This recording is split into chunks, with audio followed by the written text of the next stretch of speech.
Regresamos a Mateo, por favor, abren sus Biblias a Mateo. Mateo capítulo 10, estamos. Vamos a orar, a pedirle al Señor que nos guíe. Gracias, Padre Santo, te damos por esta oportunidad que nos das de meditar acerca de tu palabra, meditar de aquellos hombres que estuvieron antes de nosotros, de ver sus vidas y ser transformados por su ejemplo. Hoy te pedimos, Señor, que nuestra mente, que viene todavía llena de basura y de cosas del mundo, Señor, que la limpies para que podamos recibir esta palabra que tú tienes para hoy, que podamos aceptarla y obedecerla. Y esto te lo pedimos en aquel que vino y vivió una vida perfecta, que murió en la cruz y que se llevó nuestros pecados, tu Hijo, tu primogénito, Jesucristo. Amén. Como les decía, continuamos entonces con nuestro estudio biográfico de estos 12 hombres que Jesucristo escogió para llevar el Evangelio, para que se fueran sus apóstoles. Estos 12 primeros predicadores son ellos. Esos fueron los primeros predicadores del Evangelio de Jesucristo. Y fueron los que en realidad abrieron ese camino para que nosotros pudiéramos estar acá. Ellos son como estos hombres que en la selva cogen un machete y van abriendo camino para que las personas puedan pasar por ahí. Abren la manigua y van abriendo esos espacios para que otros puedan caminar. Y el ministerio de esos hombres ha sido tan impactante, tan importante, que por eso estamos acá. Ellos hicieron ese trabajo de apóstoles y no solamente con sus palabras, sino con sus acciones, hicieron cosas que si no fuera por ellos no podríamos estar aquí, y los hemos recordado, hemos hablado acerca de ellos, y son como hombres, como los parecidos a los que vinieron en la conquista. Piensen en aquellos que vinieron aquí en la conquista, pasaron por muchos problemas para que otros pudieran venir de España, por ejemplo. Los conquistadores llegaron a esta tierra y pasaron por unas dificultades terribles antes de que otros vinieran. Habían inclemencias del clima en este lugar, terrenos que no eran fáciles de caminar, y además de esto habían oposición. Muchos indígenas en ese momento no los dejaban seguir. Y yo creo que esto todavía se da hoy de alguna forma. Piensen en las personas que abren rutas. Yo tengo un conocido que abre rutas, esa es su función. Abre rutas en las montañas, es montañista, y en Suezca es uno de los que ha abierto las rutas y les muestra a los otros escaladores cómo subir. E inclusive lo hizo en el Everest. Entonces son personas que les muestran a los otros en dónde deben poner el pie para poder trepar y poder subir. Abren las rutas. Ellos son los apóstoles, unos que hicieron esto, abrieron la ruta del Evangelio. Esos nombres, sus nombres quedaron inscritos para la eternidad, para siempre, de ser aquellos que Jesucristo escogió para esta tarea, y fue lo que hicieron, abrieron el campo para el Evangelio. Y estos hombres debían llevar un mensaje, el mensaje de las buenas nuevas a todas las regiones del mundo, a todo el mundo conocido de la época. Algo bien complicado, no es una tarea fácil, es una tarea difícil. Y los apóstoles fueron estos hombres, los que abrieron este camino, con retroexcavadoras. Abren el camino, luchan contra todos los que se oponían en ese momento. En la carretera sacan la tierra, sacan la maleza de la cabeza de todas las personas que estaban ahí, lo ponen en volquetas, ponen cimientos, ponen las piedras, y murieron en esa tarea, haciendo esto precisamente para que nosotros pudiéramos estar aquí hoy. Estos apóstoles fueron el fundamento doctrinal de la iglesia, siendo Jesucristo la piedra angular. Lo que ellos hicieron fue excepcional, es algo impresionante, y nadie puede negar ni subestimar esa tarea que ellos hicieron. Su aporte es grandioso, su ministerio fue clave para el cristianismo. Podemos hacer esta afirmación: sin ellos no habría iglesia, no habría Nuevo Testamento y no había cristianismo. A mí me ayudó un poco a entender esto en diciembre pasado, que volamos a Leticia volamos allá porque no se puede llegar de otra forma. La jungla está abajo, se ve desde el avión, es algo inmenso, vasto, inhóspito, inalcanzable, no se puede accesar a casi gran parte de ella porque nadie ha pagado el precio de abrir la ruta, de luchar contra los ambientalistas, por ejemplo. Dice, uy, pero ¿quién se mete en esa lucha contra estas personas? Algunos ni siquiera quieren, dicen, no, lo vamos a mantener así. Pero si alguien quiere hacerlo, tiene que luchar contra toda la inclemencia, el clima, los aborígenes, para poder hacer una carretera con la cual uno pueda llegar. Bueno, eso fue lo que hicieron los apóstoles, fueron los que abrieron ese camino. Y uno piensa, cuando piensa en ellos, dice, pues tenían que haber sido unos hombres, así como los comandos de las Fuerzas Comando de Colombia, algunos de ustedes probablemente han escuchado de ellas. Las Fuerzas Comando de Colombia son el élite de acá, le ganan al ejército de Estados Unidos, al ejército de toda Latinoamérica, son el top. Y esas fuerzas, el año pasado y otros 8 años anteriores, han ganado todas las competencias. Y uno dice, esos son los que necesitamos para que nos abran el camino. Bien equipados, fuertes, preparados para una tarea.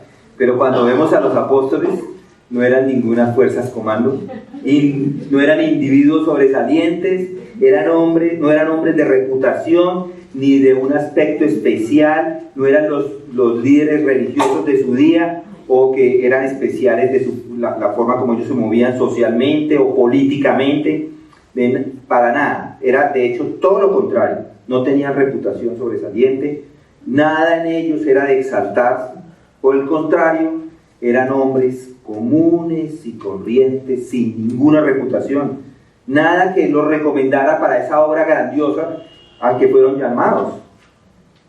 ¿No les anima? Gloria a Dios, que Dios escoge a hombres como ustedes, como yo, mujeres como ustedes y como mi esposa, que podemos ser igualmente llamados y llevar el ministerio a donde Dios quiera que lo llevemos. Dios me anima, a mí me anima ver cómo es que Él trabaja. Recuerden a estos 12, todos los que hemos estado escuchando acerca de ellos, vemos que era un grupo simple, sencillo. El primero de ellos, el primer grupo, si lo recuerdan, es Pedro, Andrés, Jacobo y Juan. Eran como los más íntimos de Jesucristo. El segundo grupo, estudiamos las vidas de Felipe, Bartolomé, que también es Natanael, Mateo y Tomás. Y hoy llegamos al último de los grupos, Jacobo, el hijo de Alfeo, Simón el celote, Judas, el hijo de Jacobo, y Judas Iscariote, el traidor. Esos están en el versículo 3 y 4 del capítulo 10. No lo vamos a leer, ya muchos de ustedes ya se memorizaron por fin los apóstoles.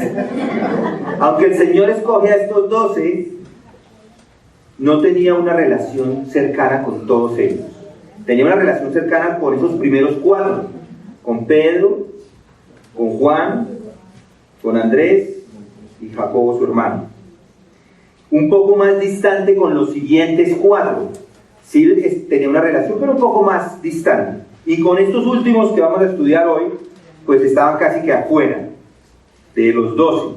De hecho, el último estaba completamente afuera, que es Judas Iscariote, quien era un incrédulo y el único inconverso entre esos 12. Hoy vamos a prestar atención a estos 4 últimos. El primero de ellos es Jacobo, el hijo de Alfeo. ¿Quién es este hombre? ¿Y qué sabemos de él? Pues casi nada, sino nada. Su nombre no sobresale en ningún lugar. Además, Jacobo era un nombre muy común en Israel. Muchos se llamaban Jacobo. De hecho, dentro de los mismos 12 tenemos otro Jacobo. Si recuerdan, Jacobo, el hermano de Juan. Además, hay otro Jacobo que es el medio hermano del Señor Jesucristo. Había muchas personas que se llamaban Jacobo, como hoy cualquier persona, entre nosotros nos podemos llamar Carlos o Juan o Pedro, que también es muy común. No sabemos nada, él dice que es el hijo de Alfeo, pero no sabemos de cuál Alfeo, no sabemos quién es este Alfeo. De pronto le ponen Jacobo, el hijo de Alfeo, para diferenciarlo de Jacobo, el hijo de Zebedeo, que estaba ahí también. En Marcos 15:40 vemos que Jacobo también es llamado el menor. Esa palabra menor, Jacobo el menor, es Jacobo Micros. No porque le gustara el microfútbol, pero Jacobo Micros, esa palabra micros nos ayuda a entender un poco que el microfútbol es pequeño, es un fútbol pequeño. Lo mismo sucede acá. Jacobo era pequeño o era posiblemente de edad joven. Es muy posible que sea el menor de todos ellos y que por eso haya sido su apodo. El punto es que Jacobo, ni por su nombre, porque podían decir Jacobo el Grande, ni por su nombre, ni por su reputación era sobresaliente de nada. Era una persona común y corriente. No fue líder entre ellos, no buscó la prominencia, no se distinguió, no demostró discernimiento especial, pero lo que sí sabemos es que Jesucristo lo llamó, Jesucristo lo escogió y lo llamó a ser un apóstol. Piensen en esto, es un apóstol, es la persona más importante en todo el cristianismo, son los que pusieron la base para que nosotros pudiéramos caminar por ahí. Es impresionante que nadie sabía nada de él, que se conocía como el micro, y todavía Jesús lo envió a predicar el evangelio como emisario del Señor Jesucristo. Esto a mí me parece impresionante, esto me parece tremendo, ¿no les parece? La tradición histórica dice que este Jacobo predicó el evangelio en Persia, que es hoy Irán. Fue eventualmente rechazado y crucificado por su fidelidad a Cristo. Un hombre pequeño en reputación fue convertido en un gran apóstol, el apóstol del Señor, fue apóstol de Jesucristo, y al final eso es lo que importa. Al fin y al cabo, cada uno de nosotros somos simplemente siervos, simplemente meros instrumentos. El que hace la obra es Dios. Lo importante no es la vasija, lo importante es el alfarero que forma y usa esa vasija conforme a su voluntad soberana. El segundo que encontramos ahí es Tadeo. Tampoco sabemos mucho de Tadeo. Ese nombre Tadeo procede de una raíz griega que podría significar el amado. Literalmente es niño de pecho. Posiblemente este hombre era un niño mimado de su mamá y le puso Tadeo. Quizá ese apóstol era conocido como Judas el amado o Judas Tadeo, y más tarde su nombre quedó traducido o reducido solamente a Tadeo. Lucas 6:16 y Hechos 2:13, su nombre aparece como Judas el hijo de Jacob o Jacobo, y en Marcos 10:13 y Marcos 3, en Mateo 10:3, que es el que tenemos acá, y Marcos 3:18, el sobrenombre es Tadeo. Posiblemente sus nombres le pusieron Judas, por nombre Judas, que de hecho es un nombre muy significativo, muy importante, quiere decir Jehová guía, pero tristemente ese nombre también es el del traidor, quien se lo tiró para siempre, porque si algún día uno quería ponerle a su hijo Judas, ya no lo haga, porque ya el nombre quedó dañado, ya no lo podemos usar. Nadie le ponga a un niño, no lo hagan así, no se tire el chino. Con su nombre y apodo podemos pensar posiblemente que este Judas era un individuo tierno, muy gentil, de conducta, de actitud. De hecho, en Juan 14:22 tenemos a este Judas haciéndole una pregunta al Señor. Judas, no Iscariote, le dijo: Señor, ¿y qué ha pasado que te vas a manifestar a nosotros y no al mundo? Le hace la pregunta. Noten que ¿qué es lo que dice ahí? Judas, ¿sí lo tienen ahí? Está en Juan 14:22. Juan 14:22. Judas, no el Iscariote. No el Iscariote.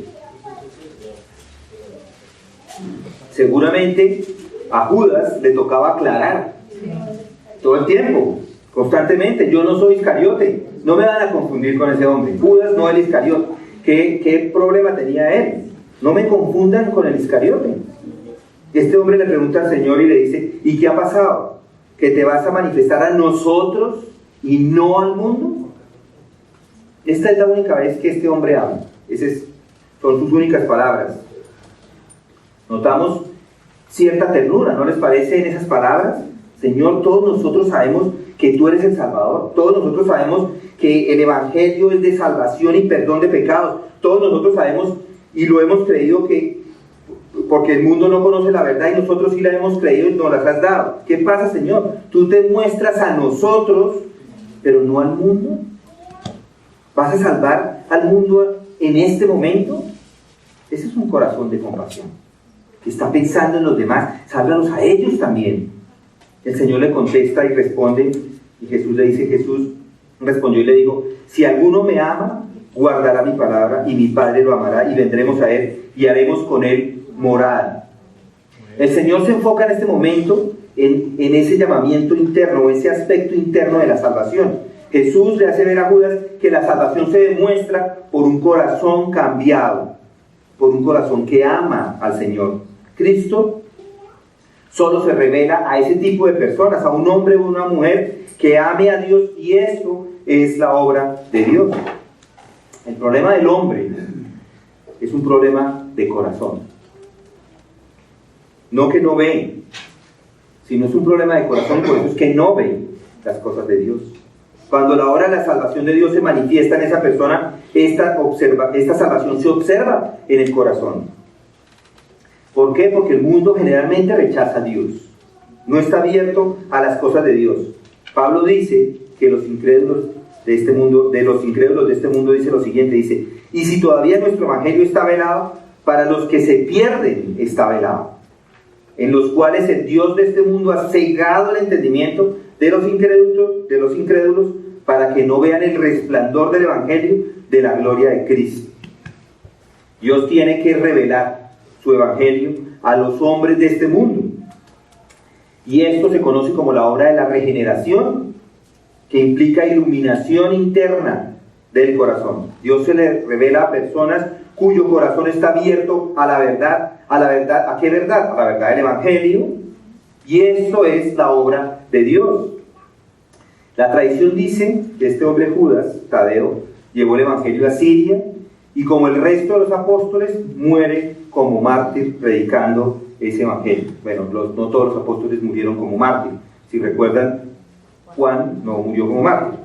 Este es un hombre tierno, un joven, tal vez un niño de mami, preferido de su madre. El Señor le llamó y le usó para su gloria. El Señor usa todo tipo de personas. No tiene que ver con su trasfondo, no tiene que ver con esas virtudes personales. Dios usa a cualquier tipo de personas para que la gloria sea para Él. Y esto es lo que estamos aprendiendo, es lo que hemos venido aprendiendo acerca de estos hombres. Y veamos el tercero de ellos, el tercero de estos discípulos, el tercero de este grupo, que se llama Simón el Cananita. Simón el Cananita, por sobrenombre, Cananita o Cananista, también en otros lugares así se traduce. Ese nombre se le ponía para diferenciarlo de Simón Pedro, seguramente. El vocablo cananeo no se debe confundir con el término cananeo, que se refería a un pagano o a un gentil. Cananeo es la traducción arameo de la palabra celote.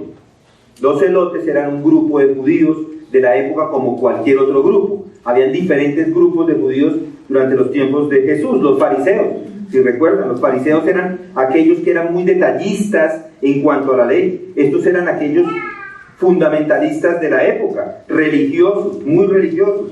Los saduceos, por el contrario, no eran fundamentalistas, sino los liberales. Eran liberales religiosos.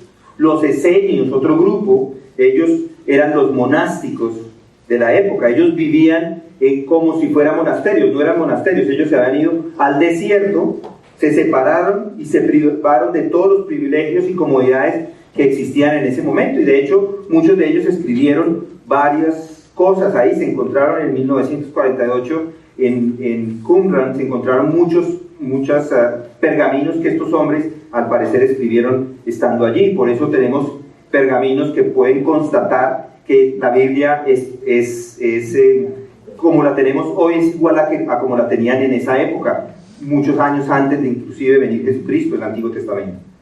Había otro grupo de ellos, los sicarios, gente muy revolucionaria, así se llamaban sicarios. Nosotros en Colombia o en el español se sacó la palabra sicario para hacer referencia a aquellas personas que asesinan a sueldos. Estos no eran asesinos de primera mano, por decirlo así, pero sí eran muy revolucionarios. Habían otros que eran los idumeos, galileos y bajeones, habían grupos, diferentes grupos judíos. A veces estos sicari los unen con los más revolucionarios, que se llamaban los celotes, los ponen en ese mismo grupo. Josefo dice que estos eran bandidos en Jerusalén. Habían formado una especie de partido que muchos seguidores de las zonas rurales de por ahí, de Galilea, abogaban por una guerra santa en contra de Roma.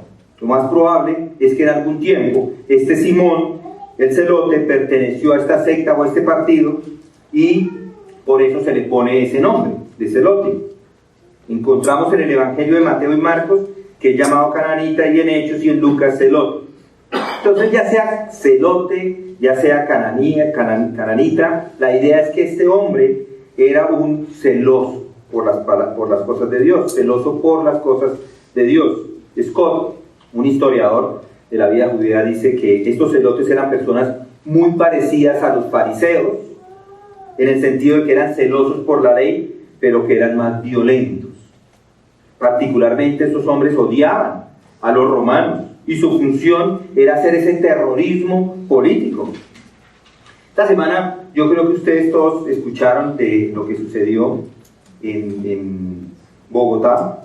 Lo experimentamos casi todos o lo escuchamos.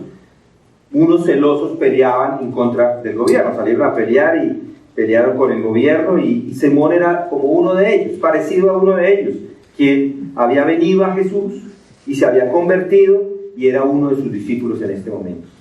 Y es interesante, pónganse a pensar en ese grupo de los 12, es interesante esto. Tenemos ahí en ese grupo a Mateo, que es un recaudador de impuestos. Mateo era una persona odiada por Israel, que trabajaba para el imperio romano, extorsionaba a sus compatriotas. Casi que podamos decir que Mateo era un romano, o al menos un romano en actividad. Y piensen quién está en ese grupo también, un celote, el defensor de todo lo que representaba la nación judía. ¿Quién hubiera pensado por un segundo que un celote estuviera con un recaudador de impuestos? Nadie hubiera. Si al celote lo primero que tenía en su corazón era ir y matar a Mateo, seguro, por ser un traidor de Israel, un vendido al imperio. Pero no sucedió. Es como tener en el mismo grupo uno de Millonarios y uno de Santa Fe, o uno del Real y otro del Barça, o hoy en día un republicano y un demócrata. Hay una pelea grandísima entre esos dos partidos, o un uribista y un petrista, o un sindicalista de las centrales obreras sentado trabajando con el Ministerio del Trabajo por la misma causa. Es dificilísimo ver esto, pero es simplemente por la misericordia de Dios que esto se da, y es por esa obra que Dios hace en la vida de las personas que esto se puede dar. Y de hecho esa imagen se convierte un poco en una imagen a pequeña escala de lo que es la iglesia, donde ya no hay judío, ya no hay gentil, no hay esclavo, ni libre, ni hombre, ni mujer, sino que son todos uno en Cristo. Mis hermanos, ya no hay estratos, no hay estratos sociales, no hay razas en Cristo, no hay partidos políticos, no hay regionalismos. Algunos dicen es que yo soy de Santander, yo soy de Antioquia, de Caldas, de donde quiera. ¿Qué importan los regionalismos? No hay ninguna diferencia, ni países. Es que a mí me gustan más los blancos europeos o los indios de la India. ¿Qué importa? No hay diferencias, ni hindús, ni africanos, ni afganos, ni venezolanos, ni argentinos, ni españoles, ni nada. Ni idiomas, ni siquiera. Ni divisiones, de ninguna clase. Todas esas divisiones se desmoronan en Cristo Jesús. ¿Y no les parece eso maravilloso? Maravilloso. Simón el celote era ahora un discípulo del Señor y pronto se convertiría en un celoso predicador del Evangelio. Eusebio, hablando de él, el historiador de la iglesia, nos dice que Simón llevó el Evangelio a Gran Bretaña, a Egipto, a África, y que finalmente murió siendo un mártir serruchado en la mitad. Aquel que estaba dispuesto a defender celosamente la causa política de Israel murió siendo ahora un celoso por la causa del Evangelio de Jesucristo. Impresionante. Veamos el cuarto, Judas Iscariote, el que estaban esperando, el que también le entregó. En Juan 6:71 y 13:26 a este Juan Iscariote se le encontramos que era el hijo de Simón Iscariote. El nombre Judá o Judas quiere decir Jehová guía, ya se los dije, y se han hecho muchas investigaciones para determinar el Iscariote, el significado, cuál es el significado de este Iscariote. Y hay alrededor de 6 sugerencias, son bastantes, hay muchas opciones al respecto, pero la más probable de todas es que este hombre, Ish es la palabra hombre en el hebreo, Ish, y Cariot es un sitio, entonces hombre de Cariot, podemos pensar que es una población, y de hecho es una población, hay 2 lugares en Israel que se llaman Cariot. No se sabe cuándo comenzó su carrera como apóstol, no lo encontramos en ningún lado, no sabemos cuándo él inicia a ser el discípulo del Mesías. Su nombre, sí sabemos varias cosas de él, es que aparece en los 3 sinópticos, Mateo, Marcos y Lucas, y siempre en el último lugar, con una frase que dice, el que le entregó. Judas, además, fue nombrado el tesorero del grupo, y evidentemente ese nombramiento no se dio al inicio, sino cuando ya estaban entrando, haciendo la obra para el Señor. Estaban ya más organizados, estaban viajando de lado a lado, y seguramente estos hombres recibían algún dinero de parte de las ofrendas, y cogían ese dinero y se lo entregaban a los pobres. Juan 12:4 y 13:29 nos habla de ello. Más tarde, Judas se convierte en un codicioso e infiel hasta el punto de sustraer dinero de la bolsa. Ed Glasgow, un académico y director del Departamento de Estudios Bíblicos del Southern Bible College, dice lo siguiente acerca de Judas. Él, pónganle cuidado a estas palabras, al igual que nosotros, recibió autoridad para realizar milagros. De otro modo, se hubiese hecho alguna mención de que él era diferente. Hasta ese momento, Jesús no lo diferencia de los demás discípulos. Eso lo hace más tarde en el aposento alto. Eso da pie a la pregunta tocante a la autoridad y el poder de hacer milagros, dice él. Pueden haber personas que hagan milagros, pero no necesariamente esas personas las están haciendo en el nombre de Jesucristo. Entonces, la pregunta que le queda a uno es, ¿la regeneración un requisito previo para hacer milagros? Y la respuesta es no. Hay personas que lo pueden hacer. Hay personas que los hacen. Lo que no puede, lo que estamos considerando ahora acá, en realidad es a los apóstoles, lo que ellos eran, y él inclusive hizo milagros, y probablemente podemos ver muchos hoy haciendo esto. Jesús mismo llama a Judas el hijo de perdición. En el original dice el hijo de destrucción, y declara que pereció y que le hubiese sido mejor no haber nacido que cosechar las consecuencias de su traición. Pensando en este hombre podemos asumir, sin lugar a equivocarnos, sin tener ningún problema en decir que este hombre era un no regenerado. Judas es un personaje siniestro. Yo diría que es el más perverso ejemplar de todos los hombres, porque por precio e inspirado por Satanás mismo, entrega a Dios hecho carne, al Señor Jesucristo. Este Judas era un hombre ambicioso, movido por la avaricia. Y la pregunta que uno se hace es, ¿cómo entró al grupo? ¿Cómo entra al grupo? Bueno, probablemente Judas, de su propia voluntad, deseó entrar a ese grupo. Escogió a Jesús porque vio que había potencial y de pronto podía tomar el dinero y empezar a ponerlo en su bolsillo.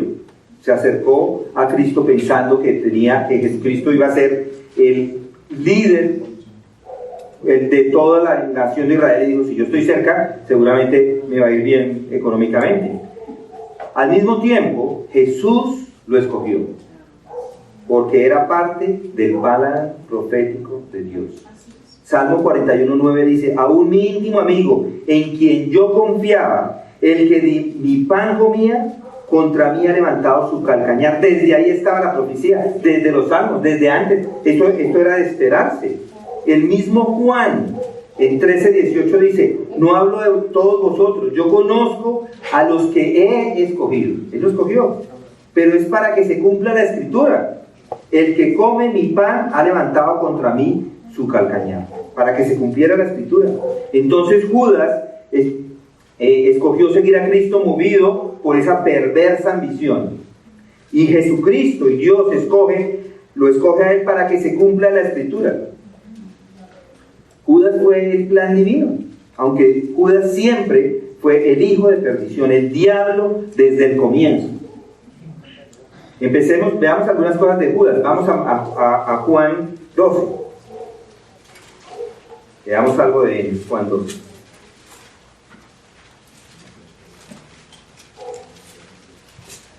Aquí vemos al Señor que va en camino a Jerusalén, donde finalmente va a morir en la cruz. Nos encontramos unos días antes de la Pascua en Betania, en el hogar de Marta, María y de Lázaro. En este momento ya el milagro de la resurrección de Lázaro ha ocurrido. Aquí, entonces, el Señor se encuentra con unos amigos muy especiales, unos amigos íntimos en Betania. Sus discípulos también se encuentran allí. Y miren lo que sucede. Versículo 1 del capítulo 12. Entonces, Jesús 6 días antes de la Pascua vino a Betania, donde estaba Lázaro, el que Jesús había resucitado de entre los muertos. Y le hicieron una cena allí, y Marta servía, pero Lázaro era uno de los que estaban a la mesa con él. Entonces María, tomando una libra de perfume de nardo puro que costaba mucho, ungió los pies de Jesús y se los secó con los cabellos, y la casa se llenó con la fragancia del perfume. Y Judas Iscariote, uno de los 12 discípulos, el que le iba a entregar, dijo: ¿por qué no se vendió ese perfume por 300 denarios y se dio a los pobres? Pero dijo esto no porque se preocupara por los pobres, sino porque era un ladrón, y como tenía la bolsa del dinero, sustraía de lo que se echaba en ella.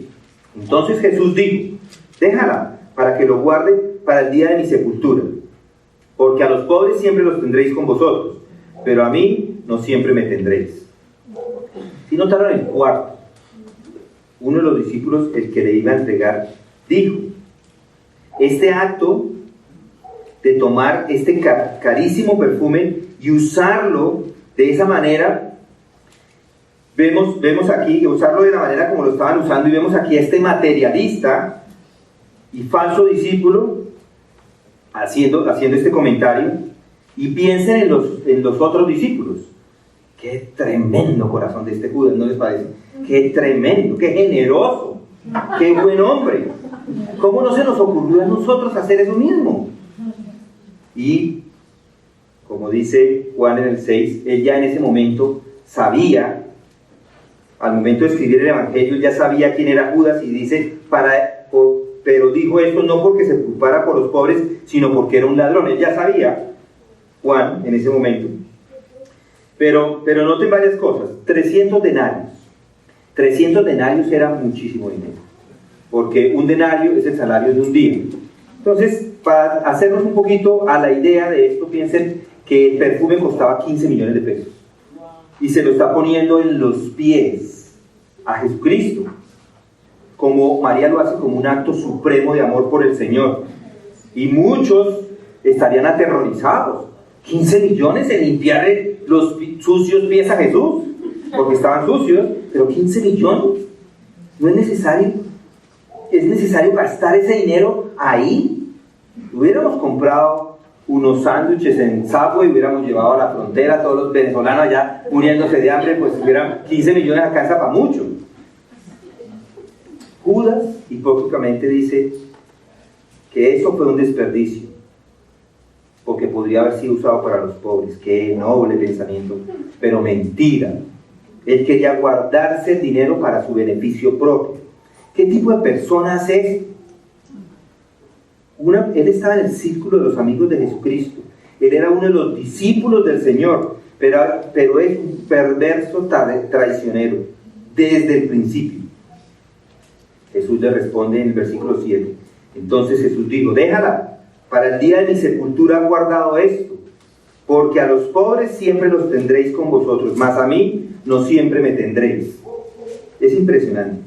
Los pobres siempre los tendréis con vosotros. No va a cambiar nada de lo que nosotros hagamos, nada de lo que nadie haga por la justicia social. No existe eso, porque siempre van a estar con nosotros. Es una promesa para siempre. Por eso es que no hacemos ministerio social, porque no es necesario. Siempre van a estar, siempre van a haber pobres. Es una condición, así se da. Unas veces hay unos grupos de personas que tienen mucho dinero, otros no. Dios es el que da dinero, es de Él, y Él lo da de acuerdo a como a Él le place. Y en ocasiones hay unos que tienen mucho dinero, y en otras ocasiones esa misma persona no tiene nada. Entonces, igual así es. Lo importante no es eso. Lo importante era Jesucristo en este momento. Le recuerda a Él que pronto moriría y sería sepultado. Por lo tanto, la acción de María es una anticipación a esa sepultura. Además, los pobres siempre estarán presentes y siempre tendrán necesidad. Judas, en cambio, estaba odiando la acción de esa mujer. Odiaba lo que estaba haciendo ella con Jesús. Estaba odiando la reacción de Jesús con ella. Entonces, ¿qué hizo Judas? Se fue a Betania y se reunió con los sumos sacerdotes para ofrecer a Jesús y traicionarlo. Por un lado, María está ofreciendo un perfume como señal de amor al Señor, y por el otro lado está Judas entregándole. ¡Qué contraste! En ese mismo instante está sucediendo lo mismo. Esto es lo que siempre sucede, mis hermanos. La gente que conoce el Evangelio de Dios o lo recibe y le ama, o lo rechaza. No existe un terreno neutral con Jesucristo. Entonces mi pregunta a usted es: ¿dónde está usted? ¿Está usted con María o está usted con Judas? ¿Ama al Señor o le rechaza? Sigamos en la historia. Mateo 13, Juan 13. Después de haber vendido a Jesús, Judas regresa al grupo de los 11. En el versículo 1 leemos, Juan 13. Antes de la fiesta de la Pascua, sabiendo Jesús que su hora había llegado para pasar de este mundo al Padre, habiendo amado a los suyos que estaban en el mundo, los amó hasta el fin. Y durante la cena, como ya el diablo había puesto en el corazón de Judas Iscariote, hijo de Simón, el que lo entregara. Noten esto: el diablo había puesto en el corazón de Judas entregar a Cristo. Este hombre había estado por 3 años con Jesucristo, se había endurecido de todas formas, de tal manera su corazón, que el diablo tomó el control de su vida. Tenga en cuenta de todas formas que el diablo siempre está al servicio de Dios. El diablo, al fin y al cabo, siempre hace lo que Dios ha planeado desde antes. Aunque el diablo pensaba, él tenía en su mente que estaba frustrando los planes de Dios. Lucas nos recuerda esta realidad en Hechos 2:23. Dice: a este entregado por el plan, oigan esto, por el plan predeterminado y previo conocimiento de Dios, clavasteis en una cruz por manos de impíos y le matasteis. Noten lo que dice ahí el versículo 3 del capítulo 13. Esa fue esta lección que nos enseña acá. Vea, Jesús, sabiendo que el Padre había puesto todas las cosas en sus manos y que de Dios había salido y a Dios volvía, se levantó de la cena, se quitó su manto y tomó una toalla, se la ciñó. Luego echó agua en una vasija y comenzó a lavar los pies de los discípulos y a secárselos con una toalla que tenía ceñida. Piensen en eso. Este hombre está recibiendo la limpieza de Jesús. Jesús está lavándole sus pies a Judas y él se deja. Él se está dejando lavar. Qué hipocresía tan descarada, ¿no les parece? El peor de los pecadores es este hombre. Fue un hipócrita todo el tiempo. Miren lo que dice el versículo 10. Jesús le dice: el que está lavado no necesita sino lavarse los pies, pues está todo limpio. Y vosotros limpios estáis, aunque no todos. Porque sabía quién le iba a entregar. Por eso dijo: no estáis limpios todos. ¿Qué habrán pensado el resto de los apóstoles en ese momento? No estáis limpios todos. Miren el versículo 18. Aquí vemos otra vez a Juan haciendo referencia a esa profecía de Salmo 41. No hablo de todos vosotros, yo sé a quiénes he elegido, mas para que se cumpla la escritura, el que come pan conmigo levantó contra mí su calcañar. Y en el versículo 19 dice: desde ahora os lo digo, antes que suceda, para que cuando suceda creáis que yo soy. Yo soy. ¿Recuerdan esa palabra? Yo soy, ego emi, yo soy en nombre de Dios, es Jehová. Otra vez en el 21, habiendo dicho esto, se conmovió en espíritu y declaró y dijo: de cierto os digo, que uno de vosotros me va a entregar. En este momento piensen en los discípulos, están desconcertados, se miran unos a otros dudando de quién hablaba, y en el versículo 26, entonces Jesús respondió: es aquel a quien yo daré el bocado que voy a mojar. Y después de mojar el bocado, lo tomó y se lo dio a Judas, hijo de Simón Iscariote. Aquí vemos el traidor, en el versículo 27. Satanás, noten el versículo 27, y después del bocado, Satanás entró en él. Satanás entró y poseyó a Judas. ¿Qué posesión satánica le llegó? Para siempre, este hombre fue condenado. Ya la salvación se cerró, esa puerta se cerró. La misericordia de Dios expiró. El pecado triunfó y Satanás tomó el control total de este hombre. Las palabras que vemos después de Jesús son significativas. Lo que vas a hacer, hazlo pronto, le dice. Ve, termina tu misión, vete ya.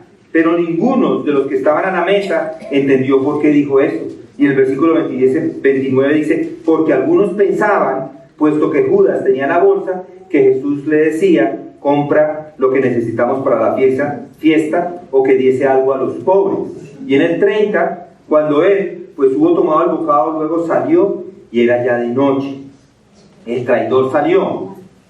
¿Pero por qué salió? ¿Por qué lo sacó? Porque Jesucristo no iba a celebrar la cena con un traidor. Él iba a celebrar la cena, la última cena, con sus discípulos. Entonces, por eso él se va, y en ese momento es que él instruye su cena, la cena del Señor. Y la cena del Señor, inclusive hoy en día, no es para aquellos que no son limpios, es para los limpios, los que son salvos. Inclusive, para los que son salvos tiene que venir con un sentimiento de arrepentimiento, debe venir examinándose su corazón, si hay pecado que no ha confesado. Ese es el momento de hacerlo. Pablo nos dice esto, dice: porque el que come y bebe indignamente, sin discernir el cuerpo del Señor, juicio come y bebe para sí. El Señor solo, oigan esto, tiene comunión cercana e íntima con los que confiesan sus pecados y son limpios por su sangre, y nadie más. Amén. Judas no pertenecía a ese grupo, no pertenecía al grupo de los limpios, no pertenecía al grupo de los que habían sido salvados por su sangre. Por eso es que salió, por eso es que se va, y para siempre se fue. Abandonó el círculo de los discípulos de Jesús. Mateo 26 nos indica cómo se lleva esto a cabo. En el versículo 14 dice: entonces uno de los 12, llamado Judas Iscariote, fue a los principales sacerdotes y dijo: ¿qué estáis dispuestos a darme para que yo os lo entregue? Y ellos le pesaron 30 piezas de plata. Y desde entonces buscaba una oportunidad para entregarlo. Es impresionante notar que 30 monedas de plata no eran nada. 30 monedas de plata eran como 100.000 pesos. Judas entregó al Señor por una miseria. No lo hizo de forma impulsiva o porque era demente. No, él había estado planeando la traición y así lo hizo. Esperó ese momento oportuno, como dice la palabra, la oportunidad para entregar. Este es un tipo siniestro, quien premeditaba, quien calculaba ese diseño, ese plan para traicionar y entregar a Jesucristo a los pecadores. Él esperaba sacar esa suma de dinero. 30 monedas de plata. No es nada. Ese era el precio que se pagaba por un esclavo en esa época. Este perverso se conforma con una gana, por decirlo así. Mateo 26, otra vez versículo 47, dice: mientras todavía estaba él hablando, de aquí Judas, uno de los 12, llegó acompañado con una gran multitud, con espadas y garrotes de parte de los principales sacerdotes y de los ancianos del pueblo. Y el que le entregaba les había dado una señal diciendo: al que yo bese, ese es, prended. Y enseguida se acercó a Jesús y dijo: salve, Pablo. Y le besó. Qué dolor para Jesucristo.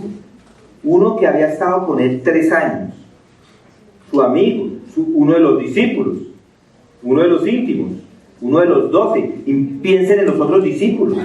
Igualmente, lo entrega con un beso. Con un beso. Era el signo más grande de honor y afecto.